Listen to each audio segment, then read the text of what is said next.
Welcome back to Craving to Quit. Can you believe you're almost halfway there? Yesterday we talked about staying on track. Today we'll go a little deeper into this idea of becoming aware and relaxing into our emotions. Sometimes the middle part can be the hardest part. This is also true in running or any endurance sport. The beginning feels okay. You're not in much pain yet. But the middle part feels like it could go on forever. Your legs start to burn. You don't know if the pain will ever stop. But if you just push through this part, you'll find yourself on the other side of the hill. The end is in sight. If you haven't yet hit your stride, this may be how you feel in the program now. Remember, you're building up your mental fitness. You're still in training to get into the best shape of your life. The hard work will pay off as long as you stick with the training. And like building any other muscle, the more you train your mind, the easier it will get. Today I'm going to tell you about an important concept that will help you work with your cravings and emotions. It's a paradox and a very important idea. We're going to talk about what it means to accept something rather than resist it. In sports, coaches will teach you to resist something in order to become stronger, whether it's weight, the other competitor dominating you, or maybe your own fatigue. You're encouraged to fight to reach your goal. It's literally called resistance training.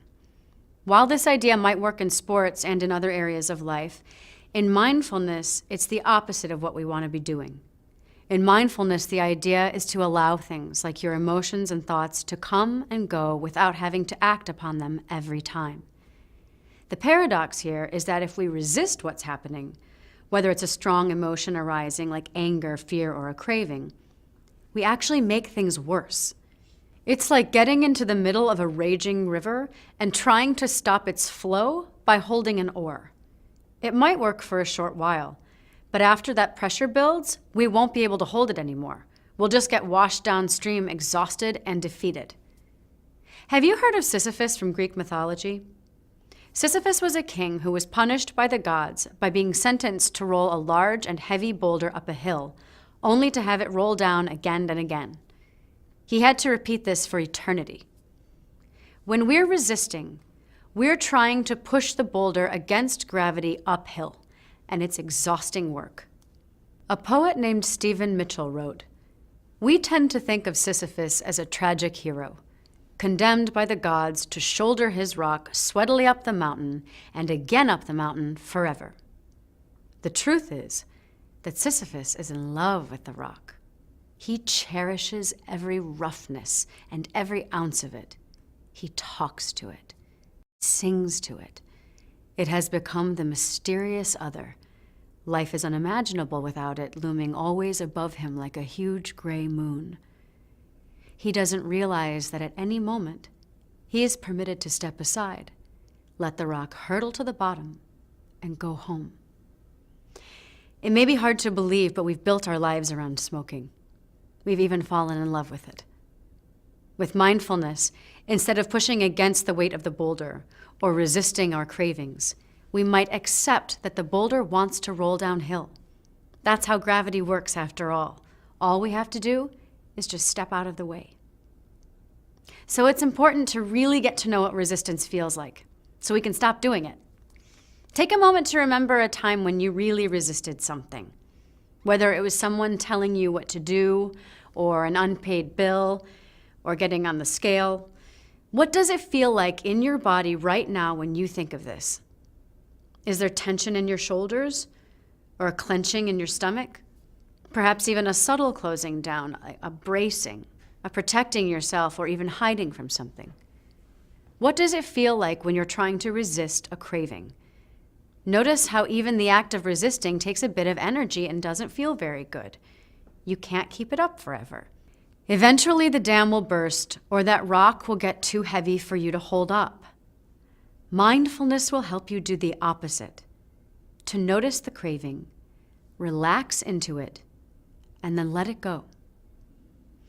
The idea here is that there are things in life that we can control and things that we can't. Those cravings that you experience are things you cannot control. If you could, you'd say, okay, no more cravings, and then you'd be done. You'd quit smoking. But you fueled that habit loop for so long that it may take a long time for it to burn out. So if you can't control your cravings, what can you control? Well, you can control whether or not you resist them. You can let the boulder of craving roll down the hill by letting go. This is the critical part because people think that they'll automatically smoke if they don't resist the craving. The truth is that they haven't looked closely enough to see that the craving and smoking are separable. And by now you know this in your bones. Every time you ride out a craving using rain, you prove this. Practice this now. Just check in with your body and mind to see what's happening now. Are there thoughts that pull you away from the present moment? Body sensations that maybe you resist? And what happens when you just notice these sensations and thoughts? Are they lighter already? Is there a relief that you don't have to shoulder that burden anymore?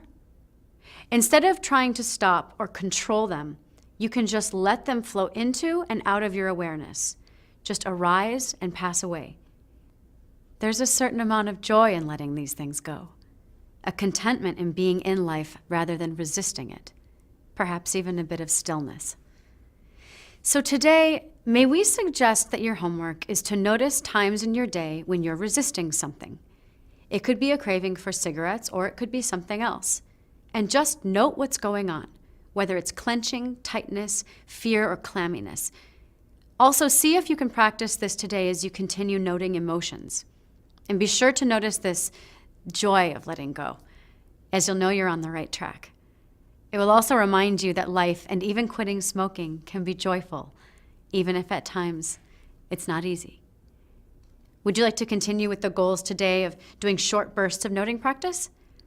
How about setting the goals to note your experience anytime you're sitting waiting for something, whether it's waiting for someone, waiting at a stoplight in a car, or waiting for a meeting to start? And of course, see how many cigarettes you can ride out using rain. Until next time.